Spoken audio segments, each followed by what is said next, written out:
क्या कांग्रेस में कोई बड़ा सियासी खेल पक रहा है? क्या अधीर रंजन चौधरी बीजेपी की तरफ रुख करने वाले हैं? ये सवाल अचानक इसलिए उठे हैं क्योंकि पश्चिम बंगाल कांग्रेस के वरिष्ठ नेता अधीर रंजन चौधरी ने हाल ही में प्रधानमंत्री नरेंद्र मोदी से मुलाकात की है। जैसे ही इस मुलाकात की खबरें सामने आई, राजनीतिक गलियारों में हलचल तेज हो गई और अटकलों का दौर शुरू हो गया। कांग्रेस के भीतर पहले से चल रही अंदरूनी खींचतान के बीच इस मुलाकात ने कई नए सवाल खड़े कर दिए हैं। दरअसल अधीर रंजन चौधरी लंबे समय से कांग्रेस में खुद को हाशिए पर महसूस कर रहे हैं। लोकसभा चुनाव में हार के बाद बंगाल कांग्रेस की कमान उनसे छीन ली गई है। उनका राजनीतिक कद कम कर दिया गया है और पार्टी नेतृत्व से उनकी दूरी साफ नजर आने लगी है। ऐसे में प्रधानमंत्री मोदी से उनकी सीधी मुलाकात ने राजनीतिक विश्लेषकों को सोचने पर मजबूर कर दिया है कि क्या ये सिर्फ एक औपचारिक मुलाकात थी या फिर इसके पीछे कोई बड़ी सियासी रणनीति छिपी है। दरअसल अधीर रंजन चौधरी ने इस मुलाकात का आधिकारिक कारण प्रवासी मजदूरों का मुद्दा बताया है। उनके मुताबिक पश्चिम बंगाल के प्रवासी मजदूर देश के अलग अलग राज्यों में काम कर रहे हैं और हाल के दिनों में उन्हें हिंसा, भेदभाव और डर के माहौल का सामना करना पड़ रहा है।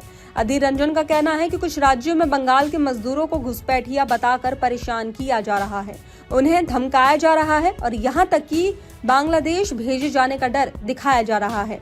इसी मुद्दे को लेकर उन्होंने प्रधानमंत्री से हस्तक्षेप करने की मांग की। तो वहीं अधीर रंजन चौधरी ने खुद मीडिया के सामने आकर बताया कि उन्होंने प्रधानमंत्री को पत्र सौंपा है जिसमें बंगाल के प्रवासी मजदूरों पर हो रहे कथित अत्याचारों का जिक्र किया गया है।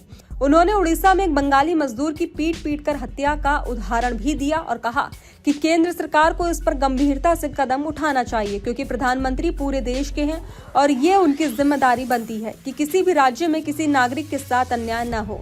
हालांकि राजनीतिक हलकों में सवाल इस बात पर ज्यादा उठ रहे हैं कि अधीर रंजन चौधरी ने ये मुद्दा कांग्रेस के मंच से उठाने की बजाय सीधे प्रधानमंत्री से मुलाकात कर क्यों उठाया। कांग्रेस और बीजेपी के बीच तीखे राजनीतिक टकराव के दौर में किसी वरिष्ठ कांग्रेसी नेता की पीएम से मुलाकात अपने आप में असामान्य मानी जाती है। यही वजह है कि इस मुलाकात को कांग्रेस के भीतर संभावित टूट या बड़े बदलाव के संकेत के तौर पर देखा जा रहा है। दरअसल अधीर रंजन चौधरी का कांग्रेस नेतृत्व से टकराव कोई नई बात नहीं है। वे लंबे समय से ममता बनर्जी और टीएमसी के खिलाफ सबसे मुखर आवाज रहे हैं। उन्होंने कई बार खुलकर आरोप लगाया कि कांग्रेस हाईकमान ममता बनर्जी के सामने झुक गया है और बंगाल में कांग्रेस के अपने नेताओं और कार्यकर्ताओं को नजरअंदाज किया जा रहा है। अधीर रंजन का ये भी कहना है कि पार्टी नेतृत्व ने बंगाल को लगभग छोड़ दिया है और यहाँ संगठन को मजबूत करने की कोई ठोस कोशिश नहीं की गई है।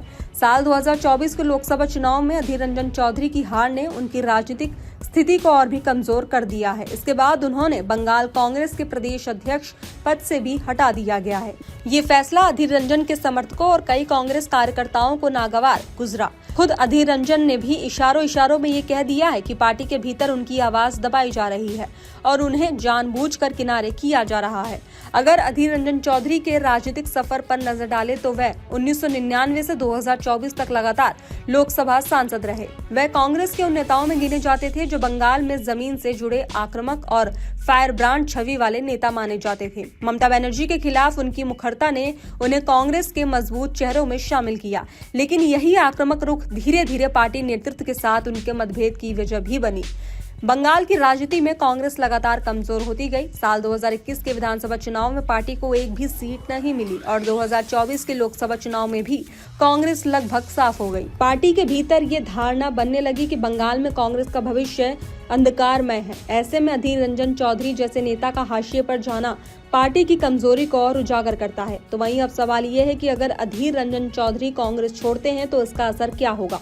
राजनीतिक जानकारों का मानना है कि बंगाल में कांग्रेस पहले ही बेहद कमजोर स्थिति में है। ऐसे में अधीर का जाना पार्टी के लिए बड़ा झटका साबित हो सकता है। वे भले ही चुनाव हार चुके हों, लेकिन उनकी व्यक्तिगत पकड़, संगठनात्मक अनुभव और राजनीतिक आक्रामकता कांग्रेस के लिए अब भी अहम थी।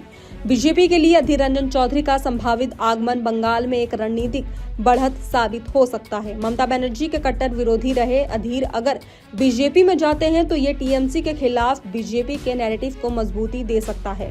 हालांकि अभी तक अधीर रंजन चौधरी ने कांग्रेस छोड़ने या बीजेपी में शामिल होने को लेकर कोई स्पष्ट संकेत नहीं दिया है। फिलहाल अधीर रंजन चौधरी की प्रधानमंत्री नरेंद्र मोदी से मुलाकात ने कांग्रेस की आंतरिक राजनीति को एक बार फिर से सुर्खियों में ला दिया है। ये मुलाकात केवल प्रवासी मजदूरों के मुद्दों तक सीमित थी या इसके पीछे कोई बड़ा राजनीतिक संदेश छिपा है, ये आने वाले दिनों में साफ होगा। लेकिन इतना तय है कि इस मुलाकात ने कांग्रेस के भीतर बेचैनी बढ़ा दी है और बंगाल की राजनीति में नए सियासी समीकरणों की चर्चा को हवा दे दी है। अब देखना दिलचस्प होगा कि अधीर रंजन चौधरी आगे कौन सा रास्ता चुनते हैं, कांग्रेस में रहकर संघर्ष, राजनीतिक संन्यास या फिर किसी नई पार्टी, खासकर बीजेपी की ओर कदम। उनका अगला कदम न सिर्फ उनकी राजनीतिक दिशा तय करेगा बल्कि बंगाल की राजनीति और कांग्रेस के भविष्य पर भी असर डालेगा।